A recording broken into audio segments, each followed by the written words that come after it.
You're listening live to the Extreme Movie Show, Extreme 80s. I'm your host, Rob, broadcast to you from the Pine Hills Palace, just west of Orlando, Florida. I've got the real Dr. E with me. Good evening, sir. How are you? Doing all right. Glad. I was waiting for you to pop in the channel there, too. So, yeah, definitely some changes here on the YouTube studio. I apologize for the delay. Everything. Johnny's here. Everybody else is here. Ed's. Good thing to go. I was just sending out the tweet, and the tweet is now sent. Yeah, that looks a little kind of odd. But anyway, we're talking about the movie from 1986. A little cult classic BMX one called Rad. Had you ever seen this one before, Doctor? Dude, tons of times. I had never seen it. I saw it today for the very first time. And you know what I did after I watched it? Oh, yeah, apparently the volume's a little low. You gotta raise the volume up on the stream.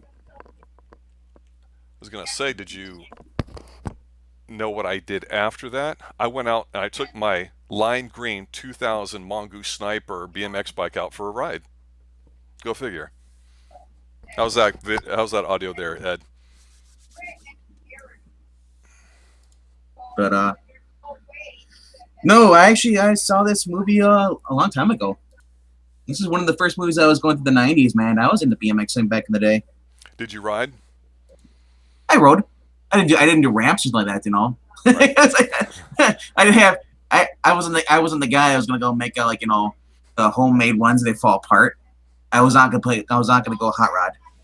Yeah, and that's what makes we'd cover the movie Hot Rod, and that's what makes it so good is because if you weren't into BMXs, you thought it was kind of silly what he did, but you get it with the ramps and everything too.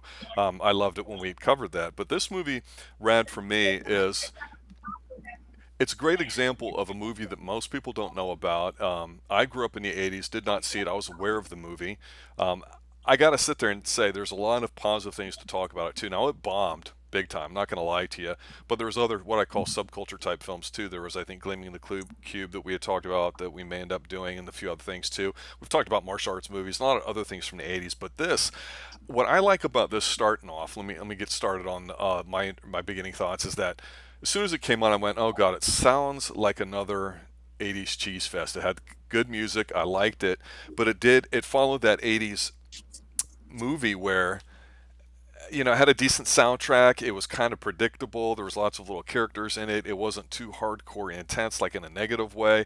It hit all the right notes. It has a competition, something at the end where the good guy wins. Boom, and roll credits.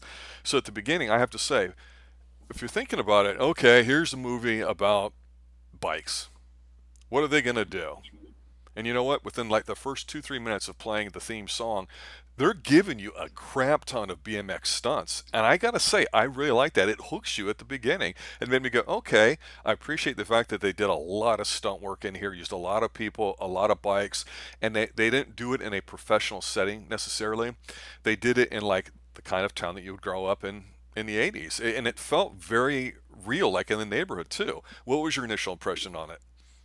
When I saw this movie, and then I realized that it felt like a million short of what it was made. Apparently, it's a box office flop. But I'll just say this though: the people who didn't go to see it are probably snobs to begin with, because this is a great movie because you get to see BMX. These are people who probably looked down on that stuff back then because one, they're probably just because they couldn't do it, and two, because they are just into horror movies. So a lot of horror movies were popular in the mid '80s. This came out in 1986. Yes. And the fact that also the whole thing that probably hurt it is that people probably wanted to see Charlie Sheen or one of these big name stars. Instead, the biggest name star you got on here was um well, back in the day it was Bill Allen. He was still I want to say he's was a nobody actor, A lot of but sea I mean level types in this movie. yeah. Lori Loughlin, I'm not sure what she was doing in the '80s, what she started off in, but this guy had previously been in a movie. It was an Amazing Amy. Not Amazing. Sorry, Gone Girls. I had Miss Amy. No, Amazing Stories. Um, no. Yeah, and he was also in. Oh, actually, no. Sorry, that Amazing Story was a TV series.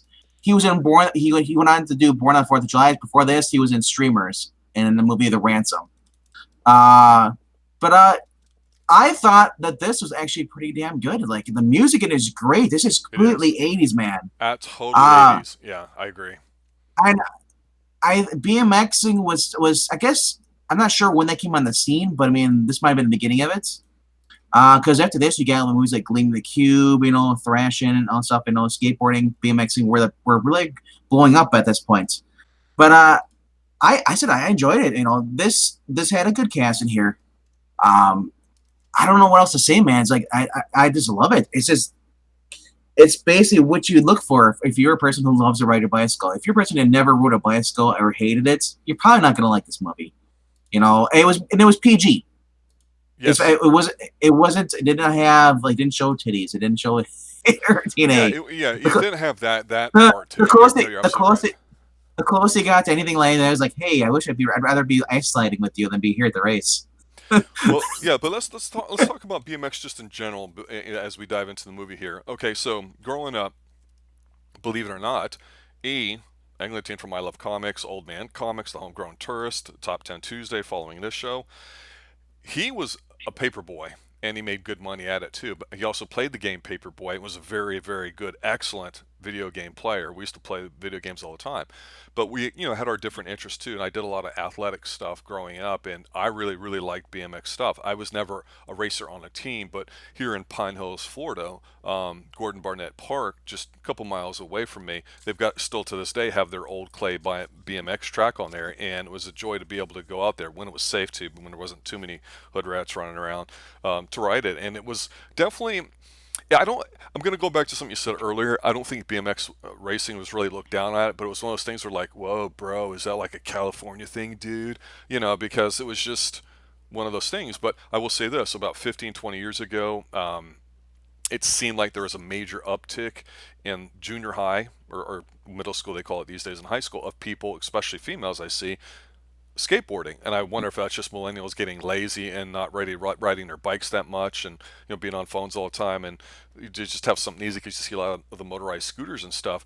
But it was definitely a thing. They weren't looked down on. Everybody had their things. And what was cool about this movie too, I know there was supposed to be a romance thing, which we'll talk about here in a moment, but it Mhm. reminded me of in the 80s that if you did something and did it well, even if it was dorky, kind of off on a side road like that, honestly, people really didn't look at you because they, in a bad way, because they recognized the fact that you had command over something, whether they liked it or not was irrelevant. But there was a certain level of appreciation, and I'll go back to the early '80s when, not only with the music and the styles that was out there, but breakdancing. We always joke about like breaking to Electric Boogaloo or whatever, but I mean, there was Beat Street. I mean, there was other movies out there as well that were popular for little subcultures. And then to have a BMX one is totally, totally legit. I'm going, oh my God, if they didn't have this movie that covered BMX racing, was a thing in the 80s, I think a lot of people would go back and go, well, it doesn't seem to fit. Because when we think of bikes in the 80s, a lot of people will think of E.T., and the bike scene. Yeah, whatever. They might think it's cute, but if you watch Stranger Things, but you'd grown up and you'd seen Rad, or you rode a BMX Yeah, bike, you're like, oh wow, that really hits it home. And to your point, you mentioned a movie that we'd covered recently that was also pretty good too, fantastic actually, called Hot Rod, where he's a stuntman and it's a bike thing, and it's great. So I, I liked it. I enjoyed it. I think there's some key scenes in here that we're going to talk about too. But no, I don't think it was looked down on. I think it was definitely a positive thing. like I said, like I was only 1 year old when this movie came out. If it would have came out today, I'd go see it 20 times, man. This is a great movie. I I love the music in here. I love the whole BMX thing, everything like this. Doing the dice, do tricks, and all. I think that's cool. They're able to do that. It's like it's makes me want to go on and get my bike out and just start riding.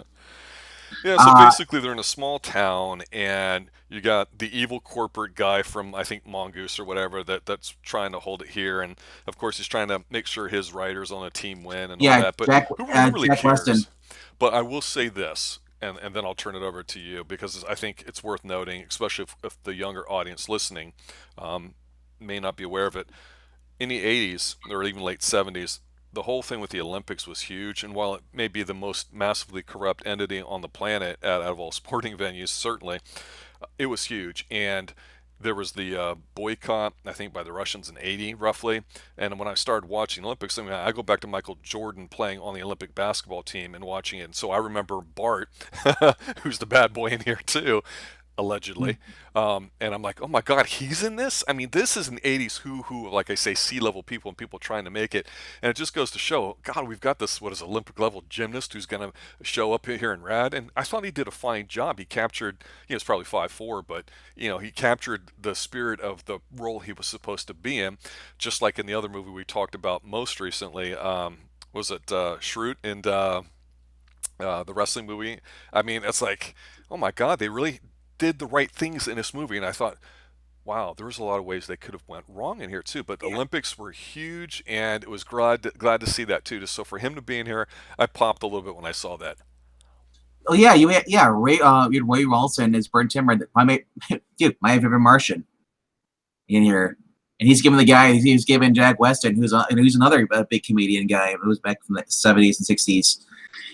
He's giving Ray Wilson, my favorite Martian, Angleton's favorite show, probably character, as I imagine. He's giving he's giving the guy a finger. I'm like, here's this old guy. I know this guy. I'm like, oh, that's my favorite Martian, and he's giving some other guy the finger. I'm like, wow, like, know, right? what? You had Rocky's wife in here, Adrian. Yep, Talia Shire. He She plays mom. does what she does, and she does it fine. She's not on screen for a lot, and you don't need her to be, but for what she does, it's convincing. And that's it. I mean, and Uh, he was you had, also Ray Ralston. He was in Fright Night, which we covered on the Two Extreme Horror Show as well. yeah, So yeah. yeah, he was definitely a name guy. And then Lori, We're no, laughing. no matter what's going on with her, Currently, it was going on now, but back yeah, then she was a yeah. household name. She did this, and then she went on to play Aunt Becky on what's it called, Full House. Oh, she's done a lot. Yeah, she has. She's done a lot of stuff, but I mean, she's also done a lot of Lifetime movies, some of the Hallmark movie stuff too. So But yeah, man, this is the movie that like made me fall in love with Lori Loughlin. I was like, man, she's a looker back then, man. I grew up in the wrong decade. well, it just goes to show that, like, if you grow up and you've got like a half cut T-shirt and all the '80s kind of style, it really didn't matter because again, if you had command of something good, people respected that. And so this guy pulls her basically, and they go on a little romantic ride with the music playing and all that while they're talking. And all you gotta say is if you got your arms wrapped behind a girl in a very romantic pose and you haven't even kissed her yet, you're probably sporting a chubby. And I'm just like, they totally ignored a sex angle. They totally ignored any of that Well, adult stuff. To your point, they kept it very lighthearted. A young kid could watch it. And uh, actually, yeah, his 10-year-old daughter was actually pretty good in here. Sometimes younger kids are pretty annoying, but she was fantastic. she played the girl, the younger sister, right? She played his like 10-year-old one daughter, 10-year-old sister that I was gonna say was, daughter. I was like, yeah, no, I my know. sister. Well, I mean, she really didn't come across as a mouthy 10-year-old to me because she was, exacting some ginger violence early on. The guy making fun of him. So you've got uh, all these things here too. and this is just a wholesome movie altogether. Like I said, like you really didn't need a sex scene in this, and you can use your imagination. I'm sure they probably did it once or twice. Who knows? But I love the very beginning of this. You see the guys doing the stunts and all this, and then you see him with his friends hanging out and like you figure at their house, and then you realize, wait, they're not at their house; they're at the lumber yard. Yeah. And then like he's like, here, you guys go, I'll be bait. I'm thinking like, oh man, it's like motorcycle cop versus a kid on a bike. You're like, oh, this is so cheesy, but I love it. Yes. Yes. Oh, and this is like every kid's, if you're at the '80s, at the age growing up, at his age, 17, 16, you're a rebel. Is you stick it to the man, and it's like, and this is what I love. Is like how he's, and obviously it was more of you can see it was a game for him and the cop because the cop, he said towards the end of the movie he basically says, you know what, let them race. It's like let him race. This kid's a good kid. He's like Yeah. yeah. It's like and that's true with small town places like that. Where I live back in the day in the '60s and '70s, he only had one or two cops, and the cop usually he come over for they have like corner what you call it everybody from the grill outs, so everybody Yes. would come over to like Street cards. for a big cookout. So to me this is believable, and it's just a small little town. I love it. The 7-Eleven, like, and I used to watch this movie like back in the '90s. I didn't get a 7-Eleven until about a couple of years ago, bro. I never had a 7-Eleven up here in Wisconsin. Really? So no. Huh. I thought those always days. I'm like, oh, you see, I see 7-Eleven, all these movies. I'm like, we finally just got one over here. And I'm thinking like, oh, it's you're building your head, and you find like, I've been waiting to go. And it's like, man, this is no different than going to another gas station. What the hell? It's okay. But I mean, back in the day, like 7-Eleven was huge in the 80s. You know, you'd seen a lot of movies, even in the 90s too. Yeah, Uh, and 7-Eleven was always the hot spot as far as like being a watering hole because, like, say, one of the schools that E and I went to, we'd walk across the street there, or like some people I would ride bikes to school and home, or some girls if you'd meet them at the 7-Eleven, walk home or whatever, and it was always kind of neat, and it was realistic because it wasn't an uppy place, it wasn't a snobby place, it wasn't like a place you go get ice cream. You go in there, you got your big gulp, you maybe got a snack or something like that, and you took off. And so when obviously it's a small town. It was filmed outside of Calgary, I believe it was. So it was not the California look to it so much, but I thought it captured it well. But it's pretty innocent, and the way they two talk to each other, as far as like falling in love allegedly, it was like I say, typical cheese and all that. But there wasn't, I think, one thing in this movie that when you're watching it that you get upset about or pissed off because you kind of know how it's going to end and you're okay with that, and you find yourself going, yeah, I know it's cheese, but I like it, and I I gotta say this: the stunt work, the way they filmed some of it, it was really, really good. And I know when YouTube really started getting popular, say, the mid 2000s till now, when you started getting higher def cameras and videos, you would see some of these people like in Eastern Bloc countries, and they're doing the parkour kind of thing, and they're got the GoPros on their helmets and all that. Some of that's just really kind of creepy and stuff. But I mean, this was kind of like really demonstrating, unless you're a huge Jackie Chan fan with acrobatics, what you can do with something that requires some skill and some work. And hey, if you've ever been on the ramp, you've busted your ass plenty of times. I mean, and something as simple as going around a curve on the dirt with how close everybody was when the way they filmed it and captured it, especially at the race at the end, it seemed real. And I got to give them props because about every 5 to, let's say, 10 minutes, no matter what was going on with the plot and all that kind of stuff, which frankly was boring, they gave you 2 to 3 minutes of just BMX nonsense. And that's what the movie's about. That's what it's for. The characters are just good enough for you to say, all right, I appreciate it. And it actually had a happy ending. And by that, I don't mean the fact that he won the race. He was getting screwed out of all the rules. People rallied together. To your point, the cops sit there and gave them the big positive speech. Hey, I know these kids, they're good, and we should all help out because he's got an opportunity. And that whole liberty thing that we've talked about before, that is apparent in '80s movies, it was treasured. It was actually expected of you. Hey, you're a young person. You need to go out, seek your fortune, however you want to call it. Go do it. And it was even neat because, yeah, Talia Shire has always been known as like the nagging person, but she gives that great win. Just do one thing for me, Rocky. What's that? Win. And that gets me fired up to this day. But in here, she's pissed. She comes up to him. She's like, "You defied me. You did this," and they're talking about it. He's like, "Well, I had to do it for me," and she's like, "Yeah." And it's not great dialogue, but she no, says, no, "Promise me one thing." That you'll take the SATs in 6 months, and you're like, hell yeah! Even though you know what's coming, it's still good. And he's like, thanks, mom. And so she half smiles, walks off, and he goes and he wins the race. Yeah, it's good stuff.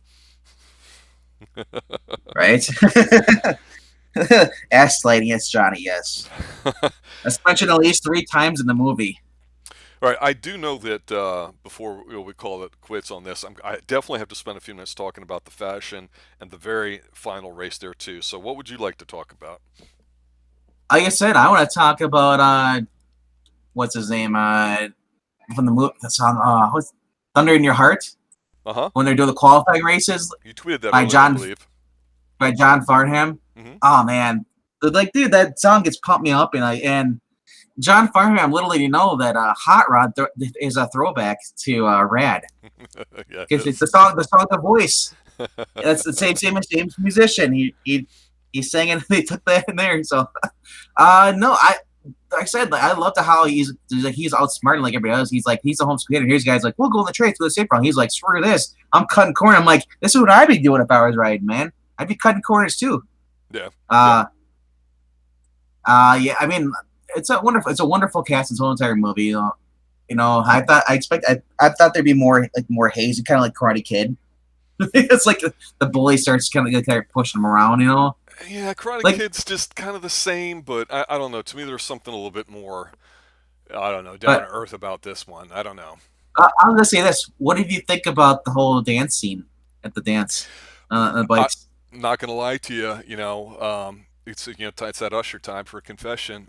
I was not aware that the "Send Me." I knew the song "Send Me an Angel." I mean, obviously, That's a I know that. remix. Well, Yeah, but I didn't know it was in the movie, and I did not know that they were going to have this little romance thing at the thing because I'm watching. Well, let's back up. They go to the dance, and he's trying to woo this one chick, and she's got no time for him or whatever like that. But him and Lori start hitting it off, and of course with the whole bikes, doing for the entire friggin' song, bike tricks is absolutely stupendous. And you know what? There's an old expression that I think a lot of people don't use today, especially since they're being, under quarantine allegedly, and it's this. And when I say it, it's legit because I don't go out and see movies. Take my money, please, because that's what I want to see in a movie. I'm like, oh, are you kidding me? And it's like, yeah, that's the '80s. Sign Johnny's me up. bringing up another fact: the twins from the Mongoose team were wearing the matching outfits from the set of the TV show V. I was Yeah. wondering what is that what it was? I was wondering what the hell are they wearing? It's like they look like they're like trying to be like some '80s boy band, like something like you probably see like oh, what's his name? Oh, the one from Wham.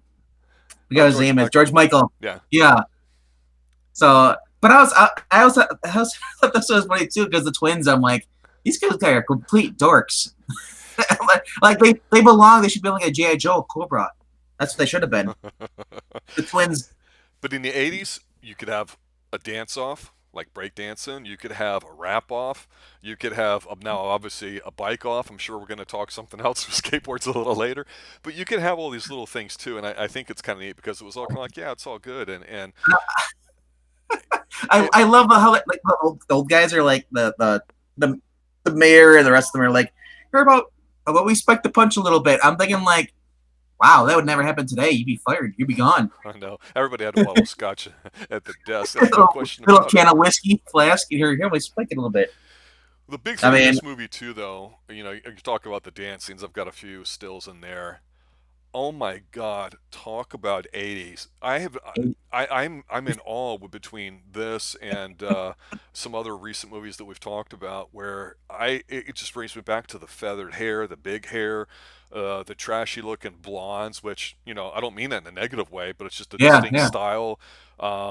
My goodness, it's like. On a Vision Quest, I want to watch every '80s movie now that I haven't seen before because that's why I wanted to do this one too. Not only because it was mentioned, but I don't think I've actually sat down and watched this. It's been on and all that, but I'm like, okay, I'm committed now. Oh, dude, I was looking at when they first did introduce everybody like at the lineup to the HELLTRACK. I'm thinking like, well, that guy from California with the mustache, he's about 40.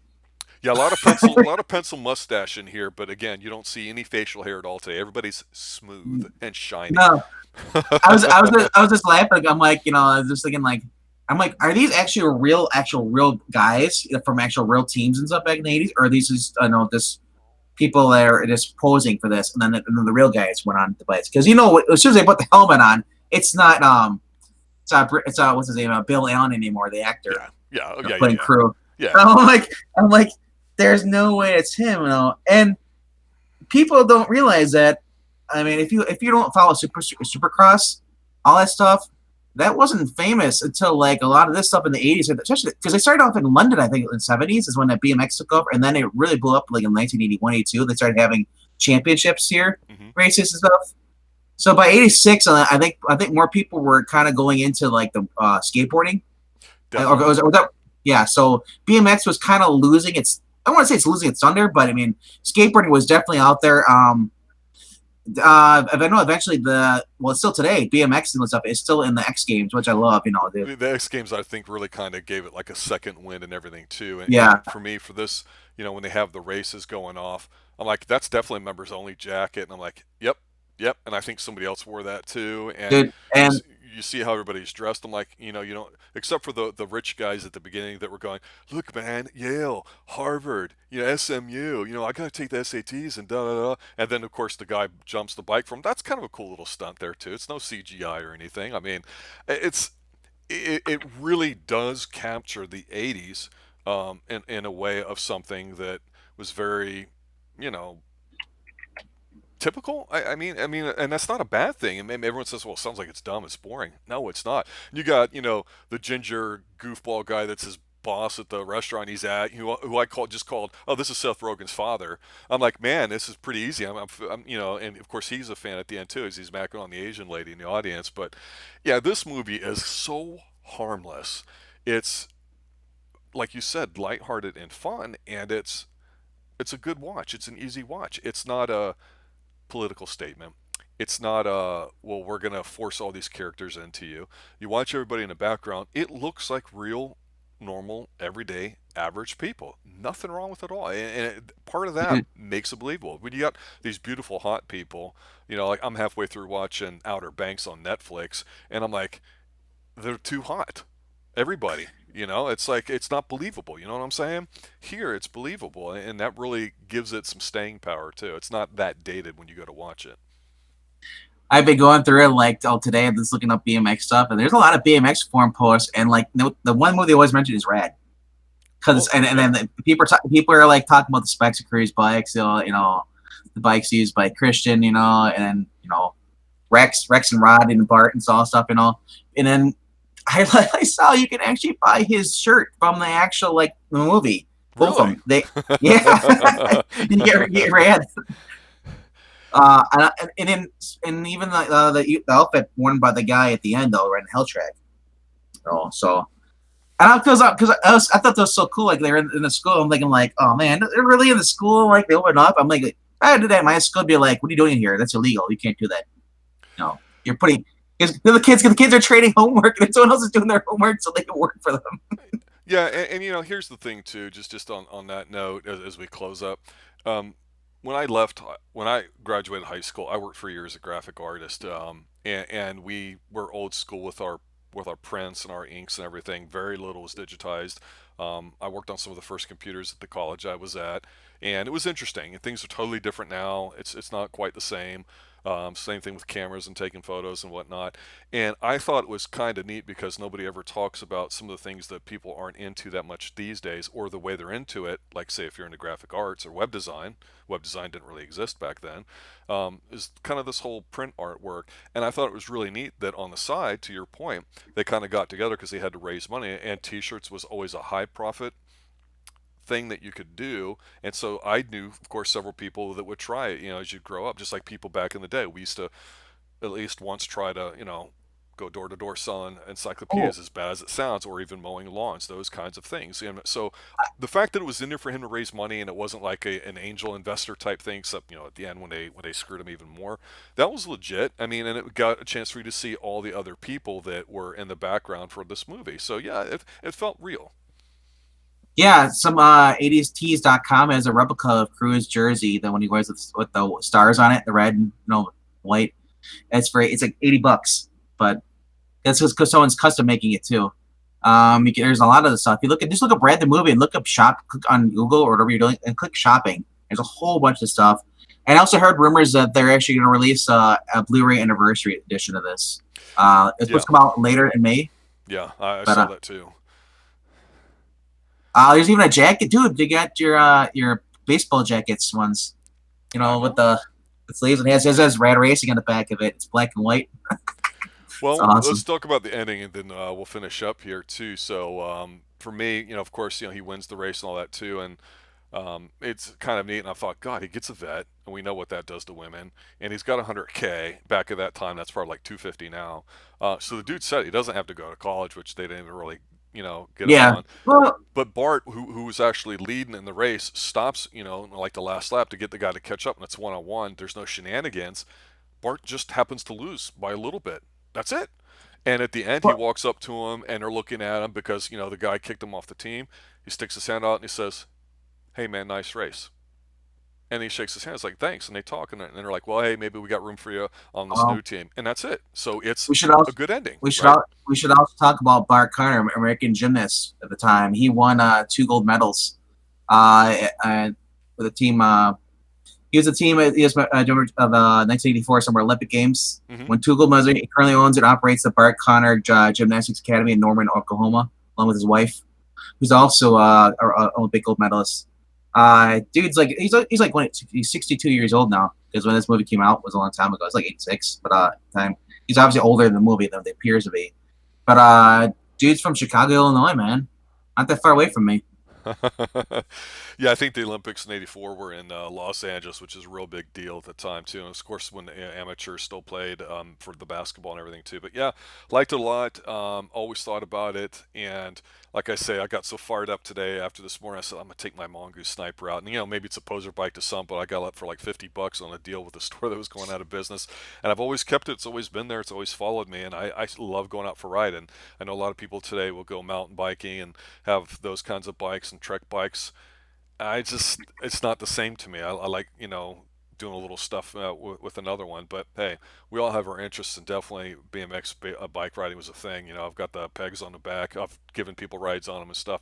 It's just cool to see that too. So yeah, hey, between this, Vision Quest, talking about some John Candy films that we did, and even getting started the other night talking about movie cars that we liked, like from Vanilla Sky or Bullet or anything else.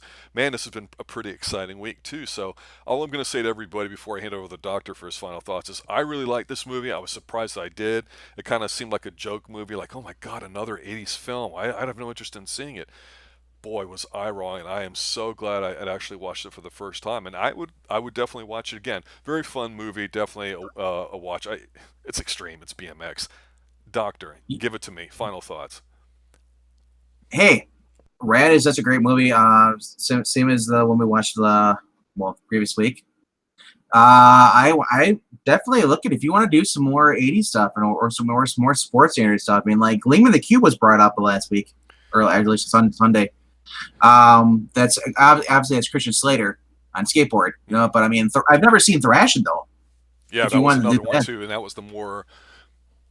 was the film that I think had more awareness actually. So it'll be interesting to see out of those two how they compare. but once we go down that road, if you watch anything with Christian Slater, we're gonna have to go back to pump up the volume. Oh, absolutely. Oh yeah. Christian Slater, man, the 80s, man, Heather's great movies. Yes. Uh, So tonight, guys, Top 10 Tuesday with Anglitine hosting. It's supposed to be, I believe, the year 1970. We're going to start off and do the 70s decade where we do our top 10 films and go from 70, 71, 72, then a best of. So be on the lookout for that link scene too. So Deadly Prey, next movie. I gotta say, this movie is like when people talk how great Footloose is, I talk about how great Rad is, man. It's fun. That's the whole point. You come out of there going, yeah, that was kind of fun. I enjoyed that. Felt like you get your money's worth. Yep. Absolutely. It wasn't deep, but who cares? Not every movie has to be, the Seventh Seal or something, just cosmic. You know what I'm Hey, saying? hey, it's the typical underdog movies, and I love these underdog movies. He sticks to the man, he wins, and he like, gets the girl. That's what I like, man. Vision Quest was another great movie too. I like that. Oh, yeah. Full of All these 80s, positivity. yeah, dude, a lot of these movies, I said, like the killer soundtracks on these, like man. All right, guys, thanks for showing up. Thanks for listening. Sorry about the audio issues at the beginning. Something's a little off here, and I still see some issues here, too. So I'm going to go back and take a listen to it. Thanks for showing up. Happy Dinosaur. Happy day to you, too, and everybody else. Thanks for liking. Thanks for sharing. Thanks for subscribing and passing the word around as we continue to grow on our march to 1,000. Doctor, thanks for showing up and all. Be on the lookout for Top 10 Tuesday. And as always, stay extreme. Stay rad. Stay rad, dude. Radical. Extreme rad, Yeah. dude. Ruh. Tubular. Whoa, man. All right, have a good night.